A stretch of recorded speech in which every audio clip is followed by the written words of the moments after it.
there's stuff that's busting our britches, or as I like to say, frosting my cookies, or pissing me off. I don't know, however you want to say it.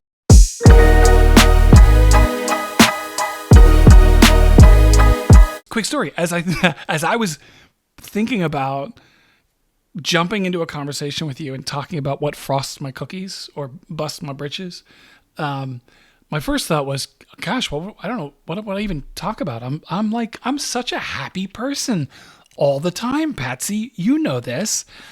I'm never angry about anything. But then that might be something that's busting my britches. So right. Yes. No, but here's the funny thing. The minute I thought of one thing, I thought of like a dozen things. Like, all right, oh yeah, and then that. And I actually found that as I was writing it, I was like, yeah, that really does frost my cookies. That really does bust my britches. So here's one that comes, and most of these come right out of conversations that I've had probably in the last week, or things that I've seen, or things that have just been going on for a while that are just irritating the crap out of me. So right off the bat, this was in a conversation this morning.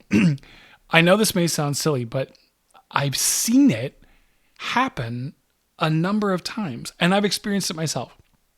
What frosts my cookies is when we tell somebody in an interview how much we want them to come in with a fresh perspective and a critical eye, and we want you to tell us what you think we could do better and what we could do different. And I genuinely think leaders mean that when they say it. But then that person comes in and they start doing that, and it's stunning to me, because it's so deflating to the person, and it's such a missed opportunity for the organization. In the most condescending way, we say, Patsy, that's not really how we do things around here, right? Like, once you're here, I don't want to hear your ideas anymore. I want you to fit into what we've always done. You'd be amazed at how often that happens. And I know that because we hear that from executives. I know you've heard that from people that you've worked with, that you've coached, that you've supported, organizations where people say, yeah, they told me it's like a bait and switch. I want you to come in. I want you to help me fix this, but then for whatever reason, I don't know if it's a protectivism or if it's if it's an arrogance, like we've got it all figured out. We miss that opportunity, and in the most condescending way, we're like, if you liked it so much the way you were, why'd you come here? Maybe you should go back. It's just amazing. That really irritates me. So right out of a conversation I had this morning. At some point, every CEO realizes something uncomfortable. They realize that your business has grown faster than some of your leaders have. They're good people, they're loyal people, but really the next stage of the business requires a new level of leadership. Now, the good news is leadership isn't fixed. It's something that can be developed intentionally. And if that's something you want help with, developing your leaders, visit the lionsgroupconsulting.com or call us at 319-541-0488. What do you think the person that said, I want A, but then automatically reverts back to, we're going to just do it the way we've always done it? What are they missing or needing? Yeah. What happens? The why. I think the why does that happen? I genuinely think somebody means it. I don't think, there's something about once you now work for me, it's like the dynamic shifts versus you're on the other side of the table. And I am trying to court you. I'm trying to, I don't know if it's fear. I don't know if it's, some of it might be, again, that's like a little bit of arrogance, a lack of humility and vulnerability. It's, you have to be humble and vulnerable to say, right, to allow somebody to give you that feedback. So maybe just like so many times we've talked about doing the mirror work, leading yourself first. You have to be able to receive critical feedback or ideas or suggestions. I don't know, but I feel like the fact that you asked me that question, like, you must have some answers. I can see it in your face. Why do you think that happens? Well, I'm thinking of Jim Collins' book from decades ago, Good to Great. And the Okay. one thing that he identified, going from a good leader to a great leader, is humility. And I think that we really do have to be willing to look at the greater good, and that see everybody as a contribution and has something to offer. So that's probably more on the organizational level. I also think that it takes a lot of confidence in who I am to lead this organization, confidence in our senior team to lead this organization, and that we trust that we have what we need and we're always open to more. So, what is it they say? You often you hear a lot these days that curiosity is a much needed component of leadership, and receiving feedback is a form of curiosity. How can we Yeah. do things better? I'd say, just to get down to very root level, it's our human nature, it's our human biology to not want to hear things that don't fit our framework, so Yeah. that we easily panic, we easily get protective, we easily, ultimately, I think what it's costing us, which is the question I was going to ask you, but I'm going to answer it even though I didn't ask it to you. It's costing us to be learning and to growing, to make ourselves better, to really welcome diversity. One of my favorite phrases is harnessing our differences. If we're not open to feedback, then we're not really harnessing our differences. Hey, if you're a CEO, you've probably felt this before. Your leadership team is talented, you've got smart people and really good intentions, and yet somehow they're just not always moving in the same direction. Now, you shouldn't have to be, as the CEO, the translator, the referee, and the decision bottleneck all at once. Because when your leadership team gets truly aligned, execution stops feeling like a grind. Now, if that's something you want help with, visit thelyonsgroupconsulting.com or call us at 319-541-0488. Ooh, amen. It's funny. The word I always use when we talk about differences is celebrating the differences. Yep. Like to me, it's you and I can go sideways. For anybody who for anybody who's worked with us or knows us, or even probably just listened to a few episodes, probably figured out you and I have very different perspectives, and there have been plenty of times where like that's created some friction in the work that you and I are doing together when we're getting together and creating stuff, talking about stuff, approaching issues, thinking what needs to be done next. And to me, whenever I feel that, it's not often, but when I feel that, I remind myself, you are not here to make my life more difficult, even though you might think that. You're not here to make. I'm teasing.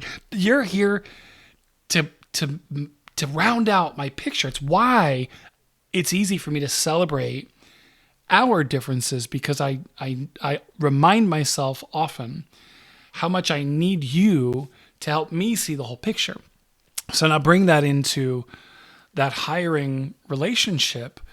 If we hire people, and I do genuinely believe hiring managers believe that, leaders believe that when they say, yeah, we want your perspective, but then the indoctrination begins on day one. It's like, well, you need to learn our way of doing things, and we try to beat those differences out because sometimes the lack of conformity creates chaos for me as a leader. Like I'm not comfortable if everybody's not falling in line. So I've often said that the employees that are vocal, who are frustrated and just like complaining a lot, are often the ones who care the most. They just may need some coaching on how to bring that stuff Yep. forward in a healthy and constructive way. But don't kill that. They care. They're not happy with the status quo and they want things to be better. So there's a great example. You bring somebody in, you want that perspective. I genuinely believe that. Then don't beat it out of them. Don't beat them into conformity. Engage them, listen to them, be willing to, not even willing, go into it believing you don't have all the answers and you do need those different perspectives. And to your point, without that, you are missing the opportunity to grow and get better. And that's exactly how I feel about when you and I work together. Every time we work together on anything, I know, I actually said this to you in a recent meeting we had, right? A recent conversation. It would be easier for us to do this separately, but it would be better for us to do this together. And that's how I feel about that. Like teams where there's a little bit of lack of conformity, that's a good thing. Celebrate those differences. And in that example, I have to be bigger than myself every time I start gritting my teeth when you give me input that I don't want to hear. Right.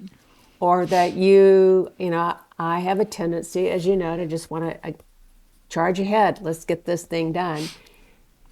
You have a tendency to want to understand why are we doing this, and let's get it anchored before we move ahead. And that right there is a formula for friction.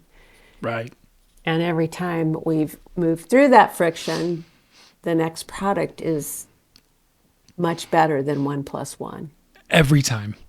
So I have to be aware when I'm starting to grit my teeth and the thoughts are going through my head as why is Patrick doing this to me? I take it personally. Again, You sure? Yeah. And say, so to look at the bigger picture, look at the end result. Yeah. So if we do a complete circle back to bringing somebody on where we do say we want their thoughts, then if we can look beyond whatever they're telling us to that, it's going to help us be more of the organization and have greater impact that we're committed to making. Then it does require, whether we grit our teeth or whether we, go into a performance mode, which is not my mode, but your mode, then we've got to look beyond that. Right. I know your And dentist that's not hates human. me. That's not human nature. I know all that teeth gritting. I know your dentist hates me, but No, he was getting ready to send you a thank you note. a bill. Thank you. More work for him. That's great. All right, Patsy, what's busting your britches? What's irritating you these days? Well, I had an interesting moment at my cycling class this past week, and the instructor was not on her bike because she was going to a photo shoot, and she didn't want to get all sweaty before she went to a full day of photo shoot. And after the cycling class, she was headed back, and she said, somebody asked her if she was looking forward to it. She said, I'm really looking forward to it if they'll be really clear about what they're asking me to do. She said, I really hate it when I don't get clear directions. And it made me think about the accountability work we're doing with organizations. Right there in that very simple moment, somebody is committed to showing up to perform her role. And she's talking about how the majority of the time when she does photo shoots on various products, she doesn't get clear direction. And so then right off the bat, she's confused, she's irritated. She's not doing what they're asking her to do because they're not being clear. So what's really busting my britches is how frequently we just kind of wave our hands, whether it's, with words or with just gestures, thinking that people are going to automatically know what we expect. And because we're saying something, they're hearing it the way we're expecting them to hear it. Yeah. Here's what I love about that example, about that specific example. You can play that out, right? So if she shows up to the photo shoot, doesn't get clear direction, she's certainly going to do her best, right? She's going to try it. She'll probably leave doubting whether or not she met expectations. How would she know they weren't clear to her? The organization that brought her in for the photo shoot might even be a little bit disappointed that she didn't meet expectations that weren't clear, right, that they didn't make. But here's, to me, what's the most fascinating part, or a fascinating part about that example is before the photo shoot. I think that's really interesting. You said She was ready, all dressed up and ready for her photo shoot.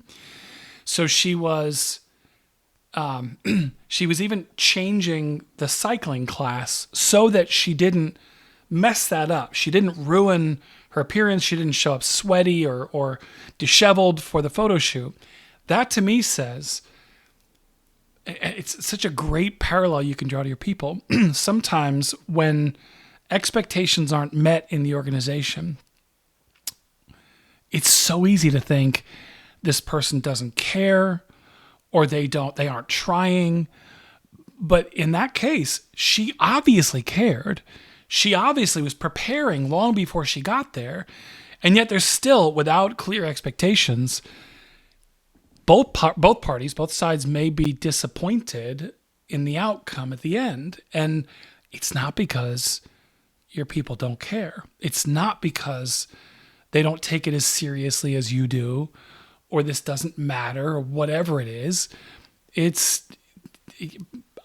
can't hold somebody. You can't hold anybody. How do I say this?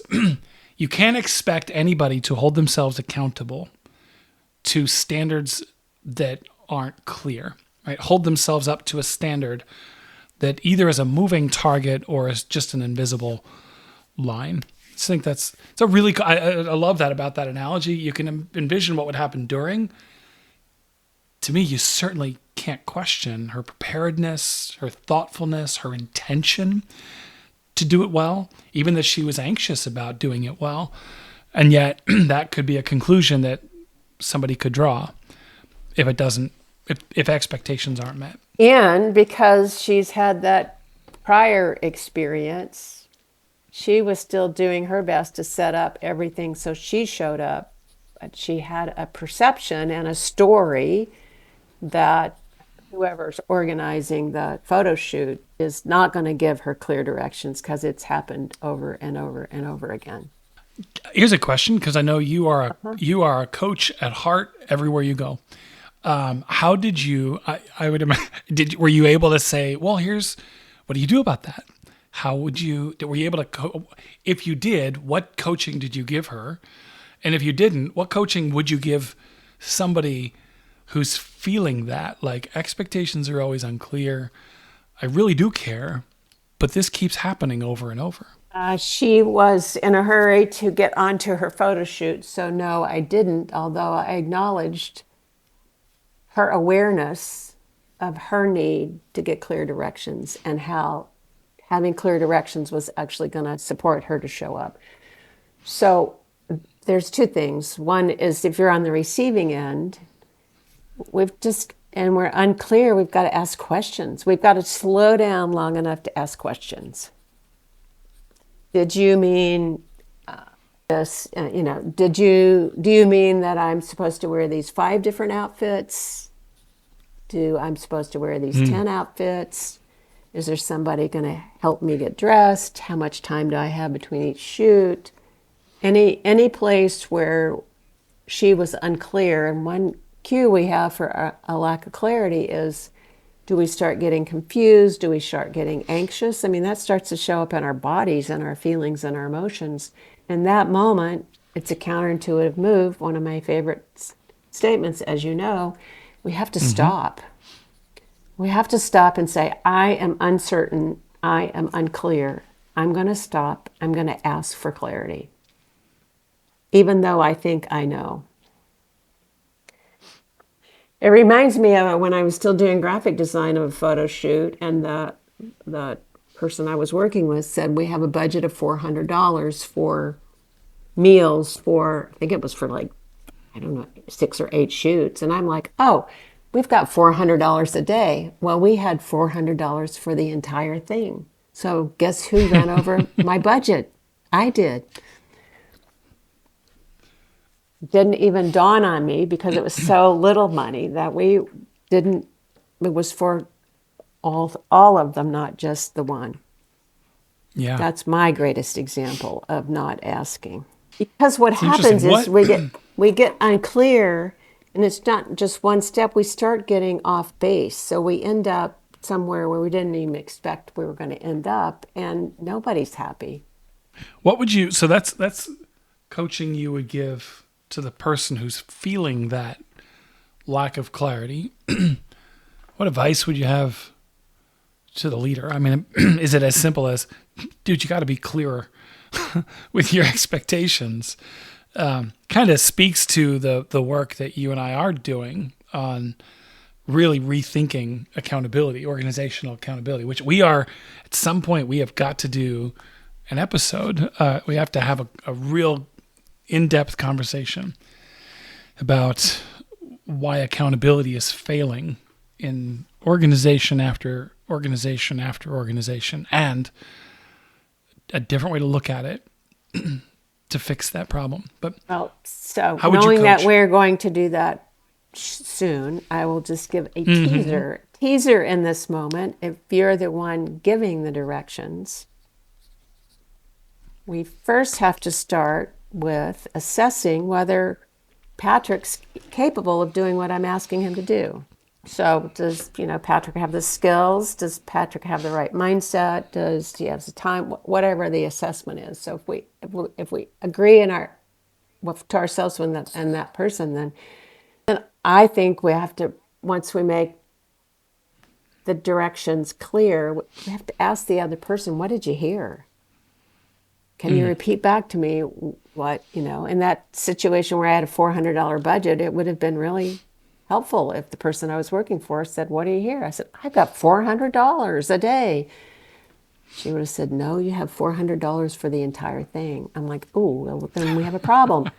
So you have to be clear. And I think you have to ask what the other person to repeat back. So did they hear? And we have to get an agreement. So Patrick, we're clear that what I'm asking you to do, you're agreeing to do. Is that straight? So yes, you're Yep. agreeing to do it. So if it's a one-time deal, if it's a photo shoot, 3 hours in the afternoon, that's one thing. If it's a project that lasts 2 or 3 or 4 weeks, we need to check in with each other. How's it going? Oh, well, I thought it would only take me 2 hours to do this. So far, it's taking me 6. Well, then, what's going on here? Well, I don't really know how to do this. Well, let me help you. Yeah. It's like the recalibrating that needs to Yep. happen. Yep. Yep. It actually as you were talking, it reminded me of what Mark Williams, CEO, great leader, good human being, said on our podcast long time ago. And I know I've brought it up again, but it's because how often are we talking about expectations and the importance of clear expectations? And I'll never forget it. He said 99% of issues arise from unclear expectations. And to this day, I'm trying to figure out what's the 1%. Like what issues arise from something other than unmet expectations. And you remember he told this story about if I take my dry cleaning and I drop it off on Monday and they say, thanks, Mark, we'll see you Wednesday. It'll be ready by then. If I go back on Wednesday and they say, hey, sorry, we ran behind, machine went down, it's been a busy week, can you come back on Friday? He said, I'm going to be a little bit put out. I'm going to be pissed. But if you tell me on Monday, hey, listen, we're anticipating, we got some stuff being done. This will be ready Friday morning. He said, I walk in Friday. I'm happy. I'm a happy guy. So it is about setting those clear expectations. It's again, 99%, we should have Mark back on just to tell us what's the other thing, because I've yet to figure it out. But I think where we fail on this too is we think we're giving orders. We are giving direction. But, and again, this is a spoiler for our longer series. But we got to realize that we're having a conversation between two human beings who, even though we're in the moment with each other, are bringing whatever we're bringing to the conversation. right. And we're so fast paced. I'm just going to dump it on you and I'm going to leave and I'm going to just assume that you know what you're doing and da da da da. And that falls in that 99%, like bingo. Right. So that Right. there's a number of facets as to why we fall into that 99%. Yeah. I mean, and I was just talking to somebody recently. I was talking about the myth of clear communication, right? And just how because all we're doing is we're using words that you and I think we both know the meaning of, but we both have different interpretations. We just do based on our, we've talked about the ladder of inference before, based on our beliefs, based on nurture, based on our environments, based on our situation, so many things. And it's a constant. I think that's where in this model, again, it's more foreshadowing. I can't wait to talk about it. This accountability thing, but that recalibration piece is so important because we are very likely not fully speaking the same language, even if we're using the same words. We're not interpreting it or understanding it the same way. And it isn't until you walk it out and expectations are unmet that you realize that. So how do you realize sooner? And I had a client several years ago that said, I'm just blown away by how something that was a tiny little problem 3 weeks ago is now a monumental failure. Yeah. And that we keep doing that over and over and over again. Why can't we stop? Why can't we just address those small little moments before they get to be big failures? Because of this, and it's because we don't slow down. And right. Our technology and our fast-paced world is outpacing our humanity. And what we're really talking about here is just having a conversation between two people to make sure that we're both on the same page and that we're both hearing and agreeing to the same thing. Right. And I bet our listeners can go, oh yeah, there's one, up there's one, up, yep, there's one. Yeah. Because they're rampant, both in our professional lives and our personal lives. And then we make perceptions, and then we go on those perceptions, and then that gap gets... So I guess in terms of small things becoming bigger, and also not only with what gets done, it's like, how do I feel about you? Well, I don't want to work with Patrick anymore. He doesn't listen very well. Yeah. I've heard that my whole career, by the way. I'm glad I'm not trying to break that pattern then. That's why I can't lose you too.